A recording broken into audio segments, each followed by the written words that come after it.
Hi guys, my name's Matthew, Movie Matthew channel right here, and I'm going to give you 30 amazing facts that I read and thought, wow, I didn't know that, and that's great. You know, some maybe you'll have heard before, some you might have only just heard now and you're like blown away like I was when I saw them.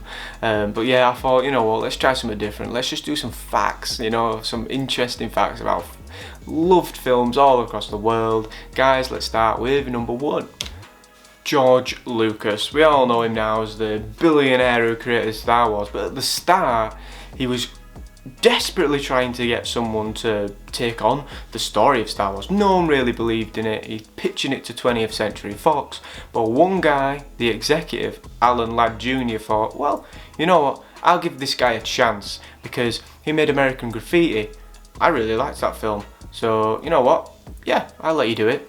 So they offered him 500 grand to direct Star Wars, and so he said, well, I'll take 150 grand, but I can get all the merchandising rights for Star Wars, and I can have all the rights to sequels. Star Wars is huge now, so yeah, I thought that was incredible when I first read that. The ScoobyDoo from 2002, the film that we all like. I enjoy ScoobyDoo. Not as good as the cartoons usually on TV as a kid, the little shorts, 20-minute long ones, they're incredible. But the two characters, Fred and Daphne, they're actually married in real life, the two people. Freddie Prinze and Sarah Michelle Gellar, they're actually married in real life. That's quite an exciting, nice one to, I guess, start on, you know? It's pretty cool. The Michael Myers mask in Halloween, which we all know is a classic now, and the mask is so iconic. It cost them $2, and all it is a Captain Kirk mask, spray painted white with the eyes cut out. The movie Fury, please watch it if you haven't, by the way. What a film. Shia LaBeouf, who is, in my opinion, the best in the film, his performance is amazing, but he is, we all know, is a bit known for being a bit of a method actor, and in this film you've noticed he's got two little lines in his face here, on his cheekbone, and that's real. He was actually cutting that in his face in the film because he didn't think it was realistic enough, the makeup, so he thought, well, I'll just cut it into my face myself, which is very strange, but I guess he thought that was a good idea, and now he's got those two permanent scars on his face now. You'll notice every time you see it, I do. Every time I look at him now, I see them scars, I think Fury. In the original Jurassic Park, we all know the raptors are so exciting, so good in that film, and when they really start getting involved, shit goes down. And Jurassic Park's one of my favourite films of all time, so nothing could put me off it. But if anything was, it would be the fact that the raptors' noises in this film was actually sourced from two tortoises mating. Yeah, I mean, they had to get the voice somehow, didn't they? And I guess they thought that was the best way. Toto the dog. Amazing, by the way, The Wizard of Oz, love it. Actually got paid more than the Munchkins. Toto got £125 a week, which was a lot back then, and the Munchkins got 50, which is mad. He got way more than half of what the Munchkins earned, which is mad to say it's a dog, you know. And I can imagine the Munchkins were pretty pissed off, but yeah.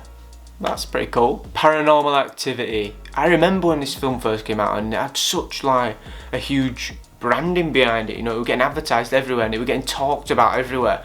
And the movie cost $15,000 to make and has made almost 200 million back, making it one of the most profitable films ever made. I think it is the most profitable film ever made. Whoever made that film, fair enough. The complex looking digits on the Matrix that comes flying down the screen, so iconic now, is actually digits and letters from a sushi menu, which is, I can't believe that. In The Wolf of Wall Street, it's cocaine, cocaine, more cocaine. In the film they were sniffing vitamin powder, and Jonah Hill, bless him, decided to sniff too much and he actually developed bronchitis and had to go to the hospital for it. That's not the most Jonah Hill thing in the world, I really don't know what is.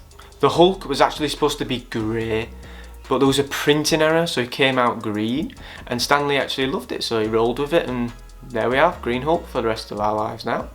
Interesting fact for you right there. Will Ferrell actually turned down $29 million for Elf 2 because he didn't like Jon Favreau, basically. He didn't like working with him, they clashed a lot on set.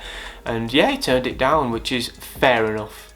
29 million, most people would have cashed out, not Will Ferrell, fair enough. In Psycho, they actually used chocolate syrup instead of blood. If you've seen the film, you know it's black and white, and they thought, well, what's the point in doing, it don't need to be red, let's make chocolate syrup, let's just spray chocolate syrup everywhere.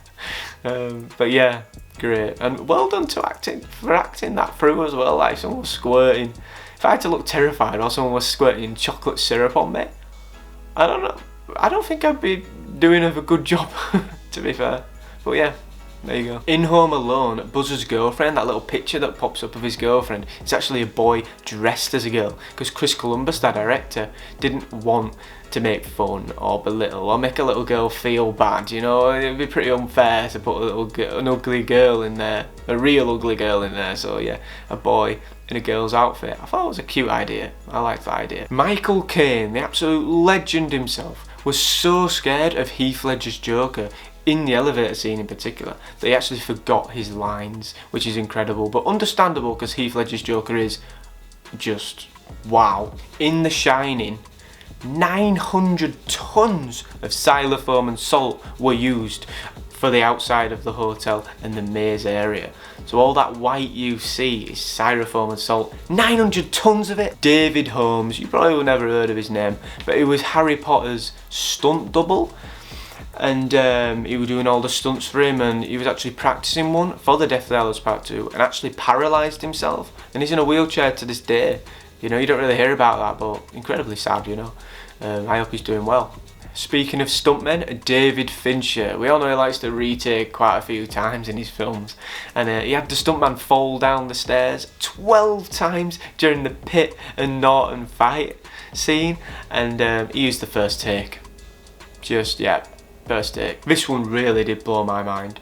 O.J. Simpson was actually considered for the Terminator, but they turned him down because they thought he would be too nice and too nice of a face, and he wouldn't be able to portray a cold-blooded killer. Napoleon Dynamite, comedy classic, we all love it. The main character, John Heder, actually got paid $1,000 for that. $1,000, and the movie grossed 40 million in the US. Which is incredible. I think he's got paid more now for it, but imagine getting paid $1,000 and it blowing up into millions. You'd be like, oh, that's brilliant. The set of Gong Girl had to be closed for 4 days for one very petty reason. Ben Affleck is a Bostonian, and David Fincher wanted him to wear a New York Yankees cap in the scenes, and he thought, well, I'm not wearing that.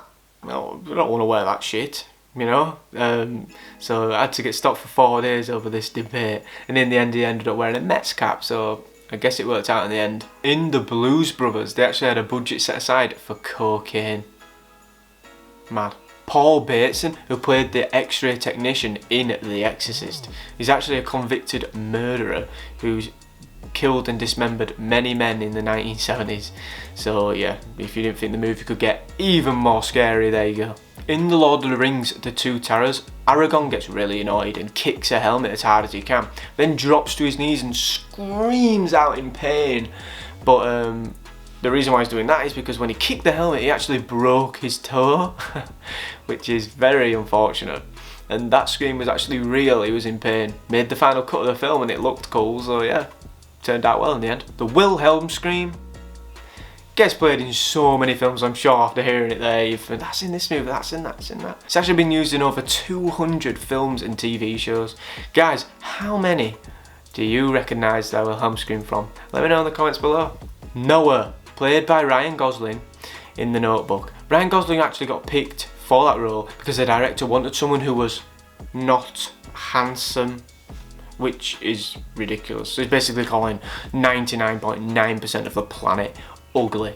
Darth Vader in the original trilogy actually only had 12 minutes of screen time, which is mind-blowing to think, considering he's so iconic and he's so memorable and everyone loves Darth Vader. 12 minutes of screen time, he really ate up, fair enough. Saw which I actually think is a very good film. The rest, not so good, but the first one is very good. And it was actually only filmed in 18 days.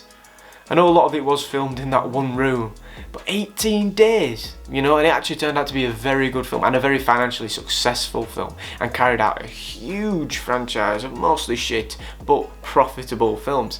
You know, and it's mad how much you can do with a small budget and little time. Like, you can, if you know what you're doing and you're talented, you can do very well, and Saw is a product of that. Peter Ostrom from the original Charlie and the Chocolate Factory, he played Charlie, and after that, no more acting. Completely retired from it. He's not got any other acting credits after that, and now he's a veterinarian, which is very cool. Bender in Futurama, the madman robot, is actually inspired and named after John Bender from The Breakfast Club, who is also a massive bellend, so it works. 34 years after leaving California State University, Steven Spielberg came back to receive his diploma, and as his film requirement, he took in Schindler's List. I mean, will there ever be in history a better film requirement than that?